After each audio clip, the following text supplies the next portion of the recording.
Welcome to my channel. இப்போ யாரை பற்றி பேச போனால் திருப்பம் வந்து அந்த பித்தளை போட்டு ஏமாற்றிட்டு மக்கள்கிட்ட மோசடியில் பண்ணிவிட்டு அதில் வந்து தங்க நகை வாங்கிட்டு வெள்ளி கொலுசு வாங்கிட்டு வீடு வாடகை கொடுத்துட்டு அப்புறம் காருக்கு இஎம்ஐ கட்டிட்டு சீட்டு பணம் கட்டிட்டு இதெல்லாம் எப்படின்னா மக்கள்கிட்ட ஏமாற்றி மோசடி, அதாவது அந்த விலைப்பட்டியலை மறைச்சி டாக்டர் பேர் சொல்கிறதில்ல, டாக்டர் ஃபோன் நம்பர் சொல்கிறத, அந்த ஹாஸ்பிட்டல் சொல்கிறத இதெல்லாம் பண்ணிகிட்டு இருக்கிற ஒரு ஏமாற்றுக்காரியும் இளவரசன் பொய்காரி காயத்ரி. அந்த பொய்காரி காயத்ரி எங்கேயும் தெரியல. அந்த அம்மா தான் முதல் குற்றவாளி. அந்த அம்மா தான் சொல்லுவாங்க, அந்த அம்மா தான் தூண்டி விட்டது மருது வாங்குறதுக்கு. அப்புறம் பார்த்திங்கன்னா இவ்வளோ பிரச்சனை நடந்துட்டு இருக்குது. இந்த வீடியோவெல்லாம் ஒருத்தர் மட்டும் பார்க்கவே மாட்டாங்க. அது யாரும் இல்லை, இளவரசனோட அருமையான அம்மா. அடுத்தவங்களுக்கு அள்ளி அள்ளி வீசுவாங்க அட்வைஸு. அடுத்தவங்க தப்பு பண்ணால் கொந்தளித்து பேசுவாங்க.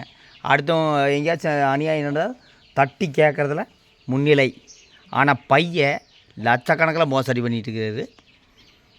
வாய் திறந்து பேச மாட்டாங்க, ஏன்னா வீடியோ பார்க்க மாட்டாங்க. எனக்கு தெரிஞ்சு அவங்க அம்மா இப்போ ட்ரான்ஸ்ஃபர் ஆகி போயிருக்குது. அந்த ஆஃபீஸில் யாரும் ஒருத்தர் இந்த மாதிரி வீடியோ கண்டிப்பாக பார்க்கணும். இவன் இந்த மாதிரி ஒரு பித்தலாட்டக்காரனோட வீடியோ பார்க்கணும். பார்த்துட்டு நல்ல ஒரு கேள்வி கேட்கணும். ஏம்மா உங்கள் பையனுக்கு யார் இந்த அனுமதி கொடுத்தது, யார் கேட்டு இது பண்ணுறாரு அப்படின்னா அவங்க அம்மா பதிலே சொல்ல முடியாது. இல்லைன்னா திருப்பூர் கலெக்டர்லேயோ கோயம்புத்தூர் கலெக்டர் ஆஃபீஸிலோ இவன் மேலே ஒரு புகாராக கொடுங்கள், நான் கொடுக்க தான் போகிறேன், அது வேறு விஷயங்க. அப்புறம் நிறைய பேர் காப்பாற்றியாச்சுங்க, நிறைய பேர் சொத்து எல்லாம் மீட்டாச்சுங்க, மக்களை காப்பாற்றியாச்சுங்க, எங்களுக்கு இந்த சந்தோஷம். கணவன் மனைவி பார்த்தீங்கன்னா 8 மாதம் நீங்கள் பார்த்துருப்பீங்க. அதில் தைரியமாக ஒரு அக்கா வந்து பணத்தை திருப்பி வாங்கிட்டாங்க. எக்ஸ்போர்ட் பண்ண ஃபாரினில் இருக்கிறவங்ககிட்டே ஏமாற்றலான்னு பார்க்குறேன். அதான் அவங்களெல்லாம் ப்ராப்பராக வந்து பிஸ்னஸ் பண்ணுறவங்க, ஜிஎஸ்டி இதெல்லாம் கட்டிட்டு பிஸ்னஸ் பண்ணுறாங்க. ஆனால் அவங்ககிட்டயே இந்த ஆள் ஏமாற்றிட்டு அப்புறம் பணத்தை கொடுக்கும்போது நான் உங்கள் பணத்தை கொடுத்தாச்சு இல்லைங்க அப்படின்னு சொல்கிறாரு.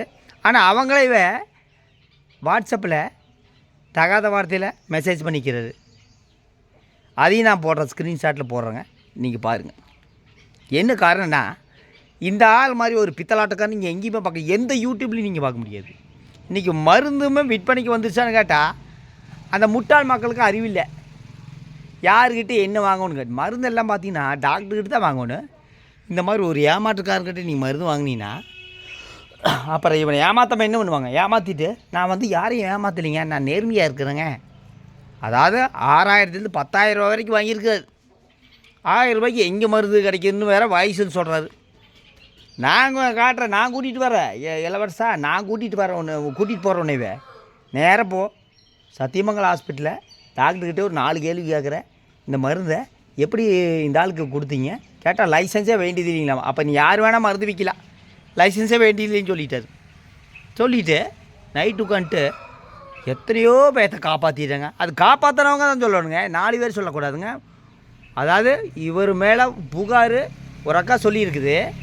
உடனே அங்கே போய் அந்த அக்காவோட வாட்ஸ்அப்பை பிளாக் பண்ணிவிட்டு மறுபடியும் நான் வீடியோ போட்டேன்னு சொல்லி போட்டு மணி ஸ்பீக்கரில் எதுக்கு கொடுக்குறீங்க, எதுக்கு இந்த பயம்?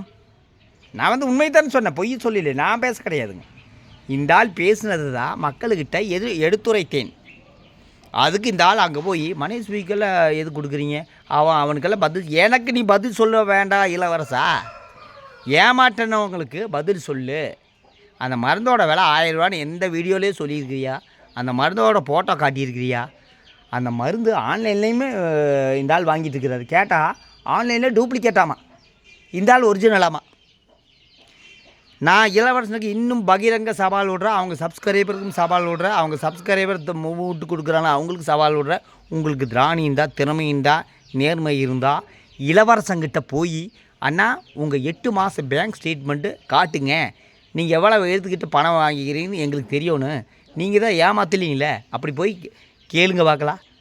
அது எந்த காலத்திலும் எந்த ஜென்மத்திலையும் இளவரசம் பண்ண மாட்டார். அது பண்ணும் கோர்ட்டு தானாக வந்து பண்ணும். கோர்ட்டில் வழக்கு போட்டால் அந்த பேங்க் ஸ்டேட்மெண்ட் காட்டி தான் ஆகணும். பேங்க் ஸ்டேட்மெண்ட்டை ஏமாற்ற முடியாது. இளவரசன் இந்த வழக்கிலேருந்து தப்பிக்கவே முடியாது. ஏன்னா ஆல்ரெடி இளவரசன் மேலே ஒரு வழக்கு இருக்குது, கார் ஓட்டிட்டு விபத்து வழக்கு. அது எல்லாருக்கும் தெரியும்.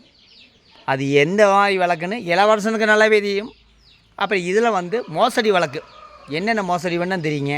விலைப்பட்டியலை மறைச்சது, மக்கள்கிட்ட அதிக விலைக்கு வாங்குறது, அங்கிருந்து மருந்து வாங்குறது. அப்புறம் இளவரசன் வந்து கடவுளான்னு கேட்டால் அவங்க சப்ஸ்கிரைபர் கடவுள்னு தான் சொல்லுவாங்க. இந்த எஃபெக்ட்டும் வராதுங்க. நாங்கள் திருந்திட்டேங்க. எங்கள் உடம்புல எந்த பிரச்சனையும் வராதுங்க. இப்போ வராதுங்க, இனி வரும்போது வந்து இலவசம் வீட்டில் வந்து உட்காந்துருவீங்க, குத்த வச்சு உட்காருவீங்க. ஆனால் எங்களுக்கு கை வரலைங்க, எங்களுக்கு கால் வரலைங்க, எங்களுக்கு ரத்த வாந்தி வருதுங்க. ஏன்னா மெடிக்கல் துறை பற்றி என்னன்னே தெரியாத ஒரு சோம்பேறி மூக்கை. எந்த எஃபெக்ட்டும் வராதுங்க. நீங்கள் வந்து நான் வந்து எம்பிபிஎஸ் டாக்டருக்கு ஒரு படி மேலே. அந்த டாக்டரே வந்து சொல்கிறாருன்னா அப்போதைக்கு வராதுங்க. ஆனால் வந்துச்சேன்னு என்ன பண்ணுவீங்க? ஆனால் மனைவி கிட்ட மனைவி 2 நாள் ஆளக்கான வீடியோவுக்கான எங்கேயோ ஒளிஞ்சிட்டாங்களாட்டுக்குது. ஆனால் இவங்களை வந்து சும்மா விட மாட்டாங்க கண்டிப்பாக. இவ்வளோ ஒரு மோசடி பண்ண தம்பதிகளை நீங்கள் சமீபத்தில் எந்த யூடியூப்லையும் பார்க்க முடியாது. சமீபத்தில் போலி டாக்டரை கைது பண்ணியிருக்கிறாங்க. அதேமாரி விரைவில் இளவரசன் கைது பண்ணப்படுவார். அதுக்குண்டான வேலையை தான் நான் பண்ணிட்டுருக்கிறேன். மொத்தத்தில் இந்த மாதிரி மோசடி ஆளுங்க வந்து மக்களை ஏமாற்றிட்டு மோசடி பண்ணிவிட்டு அதில் வந்து தங்க நகை, வெள்ளி கொலுசு, வீடு வாடகை, நாளைக்கு வீடு வாங்குவார். அப்புறம் கேட்டால் கடவுள் எனக்கு ரொம்ப நல்லா கடவுள் என்ன நல்லா வச்சுக்கிறார்? போதையை போட்டு தான் நேற்று பேசியிருக்கிறான். நைட்டுக்கு மிட் நைட்டில் உட்காந்துட்டு போதையை போட்டுக்கொண்டு யானை பலம் அப்படிங்கிறார். என்ன யானை பலமா பூனை பலங்கிறது நம்ம கோர்ட்டில் பார்த்துக்கலாம். அப்போ பதில் சொல்ல வேண்டிய வரும். ஓகே, இன்னும் சொல்கிறேன், டாக்டரோட நம்பர் நான் போஸ்ட்டில் கொடுத்துருக்குறேன். டாக்டர்கிட்ட போய் கன்சல்ட் பண்ணுங்கள். இந்த மருந்தோட விலை 1000 ரூபா தான். சத்தியமங்கலம் அணு ஹாஸ்பிட்டலில் கிடைக்கும். அமேசான், மீசா ஆப்பளக்கடும், சுராரி, சுர்ணா தான் இந்த மருந்து. ஆனால் எக்காரணம் கொண்டும் இந்த மாதிரி ஒரு ஏமாற்று மோசடி தம்பதிகிட்ட மருந்து வாங்காதீர்கள். இவங்களை பற்றி நாளுக்கு நாள் அப்டேட் நான் கொடுத்துட்டே இருப்பேன். நன்றி, வணக்கம்.